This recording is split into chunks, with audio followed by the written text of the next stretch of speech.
loss. It's your boy OJ Westham here, back again with another video. Liverpool once again lose another game of football. Weeks and years and months, well, it feels like years anyway, of Liverpool dominating, winning even when they shouldn't be. We've lost for the third time in the last 4 games. You know, obviously losing to Watford, losing to Atleti, and obviously losing today. Get into the lineup. I wasn't really. It was a bit weird. My whole mood about the game today was a bit jarring, to be honest. But we've got the lineup. I actually kind of looked at the lineup a bit later than I usually do, and obviously I looked at the lineup and I was like, okay. Relatively strong. I expected Adrian to start. I was a bit surprised to see Van Dijk in. Joe Gomez obviously being back, that was already said. I expected maybe a few more younger players. Obviously Curtis Jones and Nico Williams were starting, which I was very happy to see. Nico Williams obviously in the right back position, and then Curtis Jones in the centre mid position. Yeah, and then the front three of Minamino, Mane and Origi. As I said, I thought it was a relatively strong lineup for Liverpool, and I was quite intrigued to see Minamino play. The only problem I had, which is a problem I've had for quite a while, it's just Divock Origi on that left-hand side, because it looked like that's what we were going to play anyway. Because Minamino, when he plays out on the left, he's not too good. Origi's a bit more effective, but yet not that much.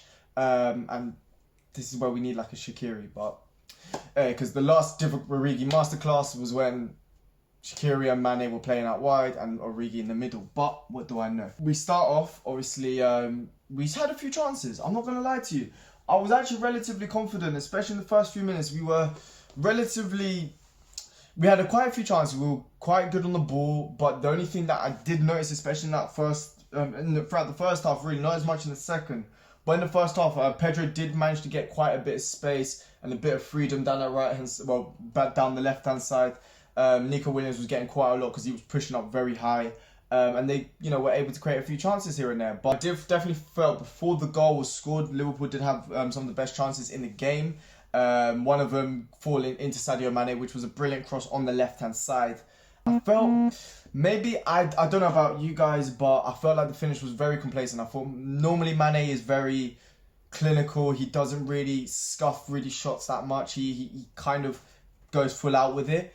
And the shot that he took, it went straight at the goalkeeper. I know it's on his weak foot, but he went straight at the goalkeeper. And he had a lot of time. He could have hit it with his right foot. He could have hit across goal, and it would have been 1-0, and you never know what would have happened. Which I've noticed sometimes with Liverpool in the past, but we've actually scored. But it feels like, if we miss this chance, it's fine. We'll get another goal. And there was down the left, Chelsea's left-hand side.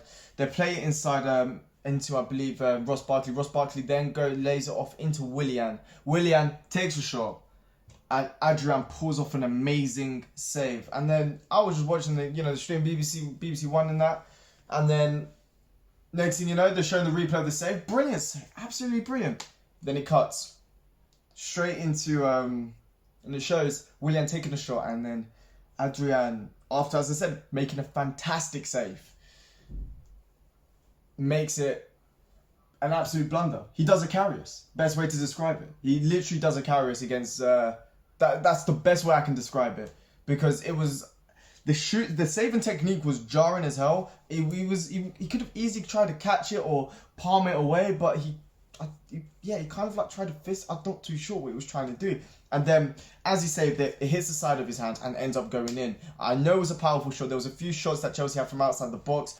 The game carried on, and we kept on getting caught out. It was very end-to-end football. There was a kerfuffle literally in that in that first half with Liverpool. It was absolutely ridiculous, if I'm being completely honest with you.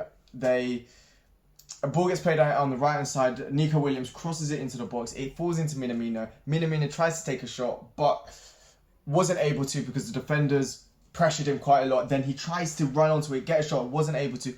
Falls into Sadio Mane. Mane takes a shot. Keeper, it gets blocked. Then Origi, left hand side, takes a shot. Keeper then saves it. And then Curtis Jones hits a straight at Kepa, and then it gets cleared out. And I have no idea how the hell the ball didn't go in. But I'd probably say that was probably one of the best chances in the game, alongside with, in the first half anyway, alongside with the Divock Origi cross into Mane. And yeah, as I said, we had chances today. Compared to the last games, this is the only positive I can take from it. We had chances today. But that only lasted the 31st minute because we did not have a shot after that on target. It says a lot about it, but not one shot on target in that from the 31st minute onwards. We got caught a few times in behind by Chelsea. As I said, we tried crossing, but it didn't seem like there was a lot of intent. We were just crossing and hoping for the best. Sometimes it works for us. Today it didn't, and it hasn't worked for the last few weeks. We then get caught in behind. The ball's on the left-hand side. A few poor passes down that left-hand side leads to a header from Van Dijk being poorly cleared. Fabinho quite out in possession. Oh, and by the way, actually, I forgot about this. The goal, I know Adrian makes a mistake for the goal, but I also have to say, Fabinho is well made an awful error. I thought he touched the ball and he does a poor touch, which then leads to Willian getting the ball and the shot going off. It was, for me, an accumulation of errors. I know Adrian was the main culprit because obviously he's the goalkeeper. Fabinho as well was just, he could have done so much better there, and I thought he was relatively poor today as well. Goal that Chelsea got, as I said, Fabinho gets quite in possession. There's a massive gap on that right-hand side. There was just not the right side of the middle, you know what I'm trying to say. To the right of Joe Gomez, there was a massive gap. Ross Barkley, which is probably the only player I don't really want to see scoring against us, runs through, and fair play to him, a brilliant finish into the left-hand corner to make it 2-0. And if I'm being honest with you, I've not felt this in a while. At Watford, when we were losing, I was like, yeah, we can still come back, but I didn't feel like we could. There was no intent. It felt like our heads had gone. You know, Joe Gomez was shooting from outside the box and all of this. It felt like our heads gone. From a team that have been called by myself, by Klopp, by the media and everyone as mentality monsters, I have not seen this. I have not seen this in the past few weeks. You know, obviously West Ham, yes. But away from home, we have not shown it. Simple as. Simple as. I mean, Norwich, yeah, we got a win later on. But since then, Atleti, there was no fight. Watford, there was no fight. And even today, against Chelsea, there was no fight whatsoever. And it's worrying me that I wanted to win the FA. We're going to win the league. We already know this. We already know we're going to win the league. Unless the reported meteor is going to hit Earth or whatever, or coronavirus is going to stop us from playing Premier League football. That's the only way out. Apart from external factors, that's it. The league is won, but we've got 4 more wins to do it, and I'm hoping we can go through against Atleti because we're out of the FA Cup now, and we didn't even put up a fight. We put up a fight for like 30 minutes, and that was it. For me, it's disappointing. I'll get into the player ratings now because I'm gonna just overlap. So Adrian, for me, this may be a bit controversial. This may be a little bit controversial, but I do feel that despite the mistake, which says a lot, he was probably one of our better performers today, which does say quite a bit. I'm going to say 7.5 out of 10. Yeah, you know, he made a lot of great saves to actually keep us in the game. He, you know, even at 1-0, even though despite him making a mistake, he did keep us in the game for a long period of times, because there was times in that game where Chelsea had so many chances. Pedro had a chance to make it 3-0. There was saves prior to that, you know, at 0-0 he made a few saves. One from Ross Barkley. There was a few saves that he made, even the one Willian before the goal. He made loads of saves, but there was times as well where he wasn't good. That's why I'm giving him I think 7's like a bit above average. Obviously the mistake was awful, but he's still, if it wasn't for Adrian, that game would have finished 4-0 easily, 4-5-0. Andy Robertson, I'm going to say, I thought he played decently. He made one bad ball. I think he made one bad ball. I just seen the Adrian goal again, and I thought he literally kept like this and it hit the side of him, for crying out loud. For me, it's a weird one, you know. I thought, attacking wise, in defence, I think he was one of our best outlets in attack. Defensively, I thought it was alright. There was a few times obviously he caught out, but he didn't get caught out that much. So I'm not too sure. I'm going to say, wow, this may be a very controversial, but I'm going to say 8 out of 10. I'm being honest, I don't think he was a bad performer. I don't think he played badly, and that's my honest opinion. Centre-backs, Joe Gomez, I thought he didn't have a good game today. I thought Joe Gomez, I'm going to say 6 out of 10. I thought there was a few times, there was one with Nico Williams which led to the Pedro chance, where miscommunication allows him to go through. There was a few times where he slipped and he was luckily able to recover. You know, don't know what he was doing for that Giroud chance. I actually forgot Giroud Adrian makes a brilliant save against Giroud. You know, there were so many chances that Adrian did stop. Van Dijk, for me, the thing is, for me with Van Dijk is a bit of a weird one, because if I look at it purely on a, you know, on an unbiased way, I'll probably say 7 out of 10. But because of how well Van Dijk's been over the past year and a half, he felt his level has basically been, if you look at Van Dijk, he's basically been 10 out of 10 every single week. But recently his level has dropped off, and today he basically performed like a 7 out of 10. But if I was like being towards Van Dijk standards, it's a 4 out of 10. Do you know what I'm saying? So I'm still gonna say 7. I'm gonna be on an unbiased level, I'm gonna say. And then Fabinho, for me, since he's come back from injury, I don't think he's played well. Maybe that's me being reactionary. I'm not too sure. I think a lot of this may be, if I'm being completely honest with you. But I don't think he played well today. There was a few times when normally Fabinho's got those extendable legs, and today he was committing quite a few fouls. He was, you know, misplacing passes.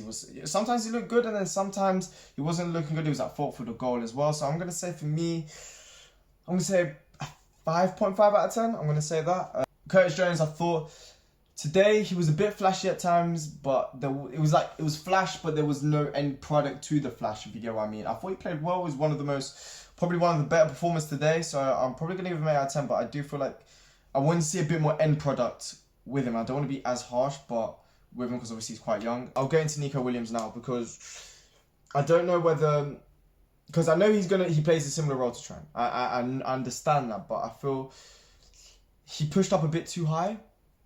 I feel like at times in today's game he could have dropped off a little bit, and I know that's not really our style of play, but I feel like the amount of space in behind that Chelsea were able to get, especially in that first half, which I've mentioned before, I just think that he should have, you know, maybe been a bit more cautious in behind, because sometimes he was a bit, and obviously there was a few times where, as I said, the Joe Gomez one with Pedro, which Pedro basically passes it into Adrian.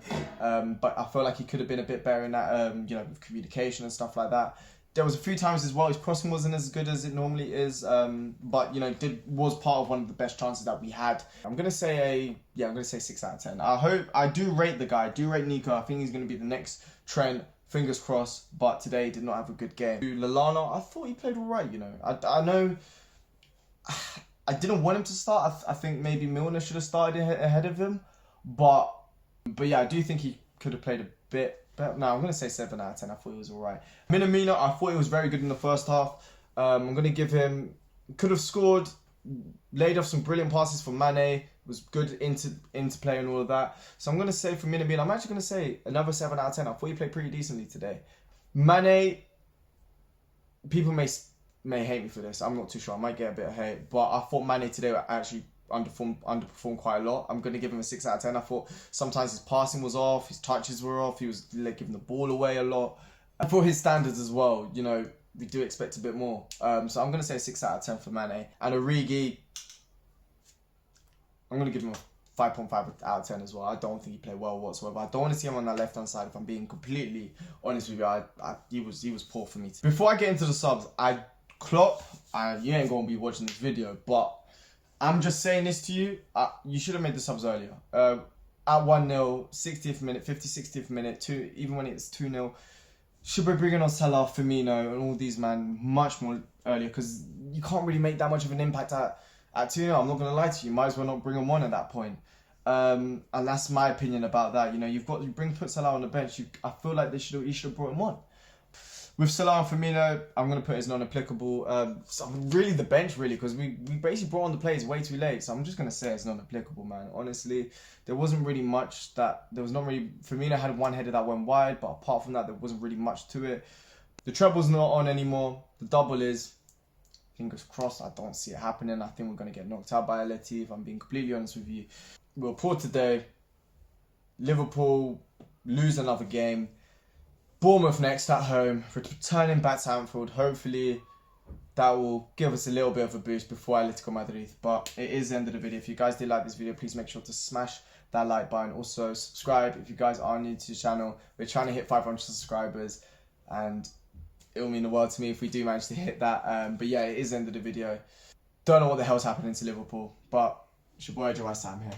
I'm not having the best day, but I hope you guys have the very nice day. See ya.